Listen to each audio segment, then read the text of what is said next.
So for our first race in Ramble, let's start things off with our 2024 MotoGP teams and riders. Okay then, let's kick things off with the World Champions and the factory Ducati Lenovo team. World Champion is Francesco Bagnaia from Italy, and he's 2 times World Champion. He's also from the VR46 Academy, and he's now got the opportunity this year to become one of the elite few who's won 3 MotoGP World Championships. Can he do it? You'd be a brave man to bet against him. And alongside him is Enea Bastianini from Italy, who actually had a really bad year last year because he got injured at the start of the season and never really fully recovered, nor did he gel very much with the 23 factory bike, but he did come good at the end of last season by winning a race, so we expect Enea to be in the mix. Over now to Prima Pramac Ducati Racing, and it's Jorge Martin, is world number 2, who has loads of speed, plenty of muscle. He's got everything but consistency.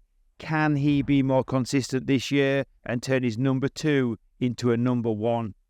And alongside him is Franco Morbidelli, who's coming off a couple of uncompetitive years at the factory Yamaha team and moves over to Ducati this year, but you've got to say this could be the last chance saloon for Franco.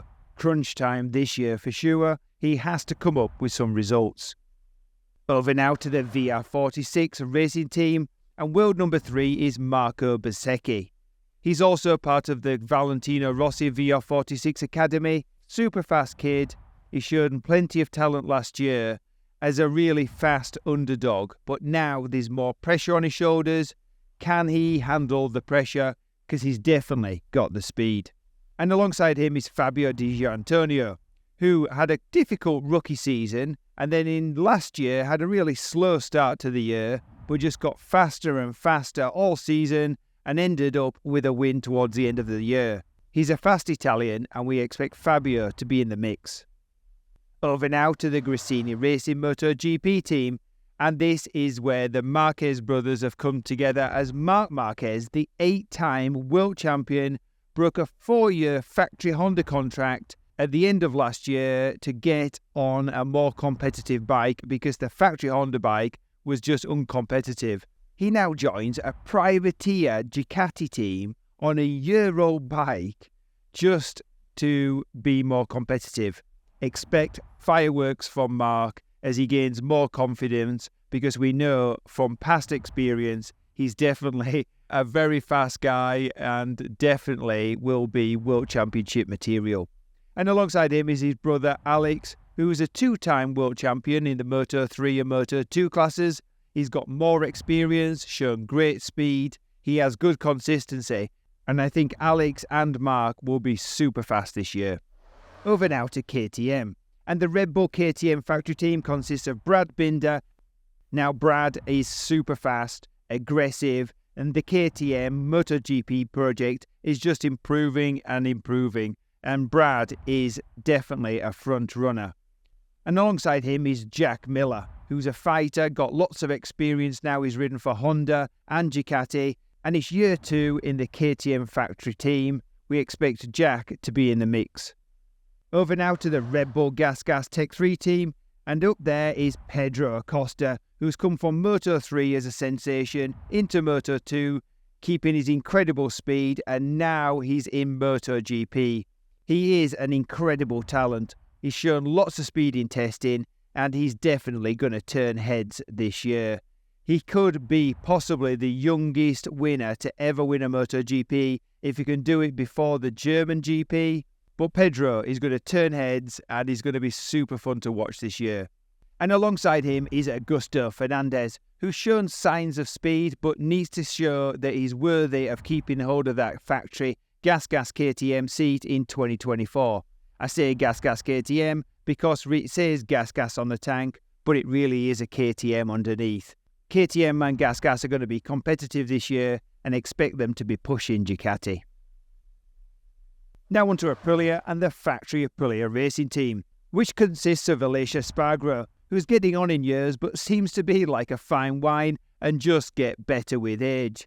He also loves the new 2024 bike, so we expect Aleix to be a podium finisher and possibly a race winner.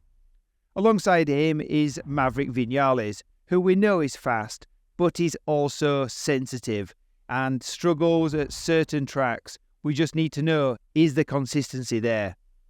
Also on Aprilia is the new American Trackhouse racing team, which consists of Miguel Oliveira, who needs to find some of his old form. He got injured at the start of last year. He wasn't able to show his true potential, but on this new 2024 bike, we expect Miguel to be up front.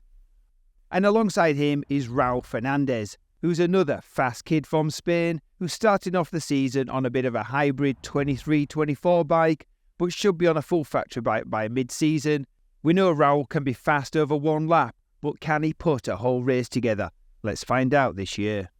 Now on to Yamaha and the factory Monster Energy Yamaha team, which consists of ex-world champion Fabio Quartararo from France, who we know is super talented and fast, but Yamaha over these recent years have just fallen back on the technology side. They seem to have a fairly slow bike, they have low aero, and they're just finding themselves behind the European manufacturers. They really need to this year use the new concessions that they've got, where they can have more testing, more parts for the bike and play catch up.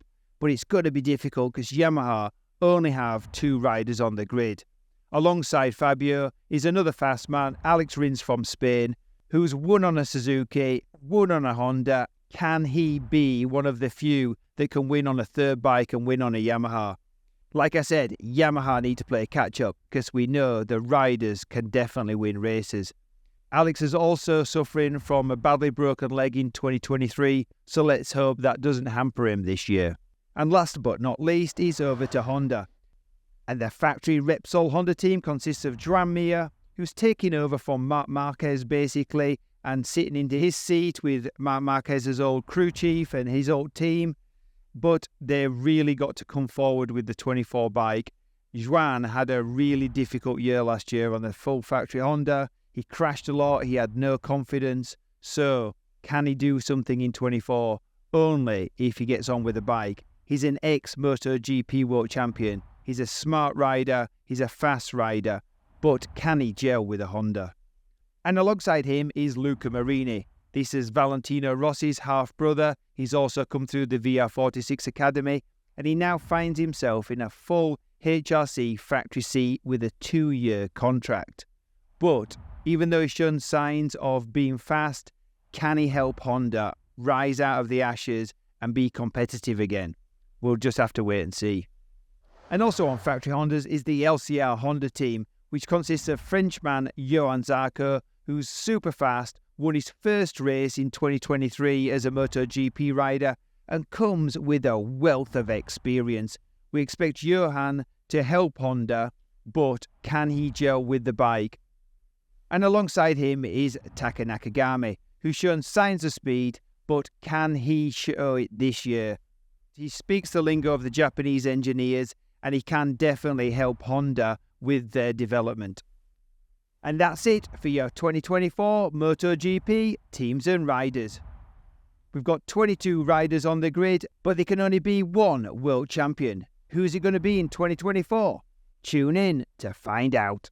So that's it, that's the rider lineup. We'll follow the races as they tick off, and we'll also get to ramble on about more motorcycle racing as we go through the season as I follow other races. So if there's any racing that we've missed out or you want me to ramble on about, then hit the comment section and we'll try and feature that on the show. Until next time, hit subscribe, hit the comments, and I'll see you soon.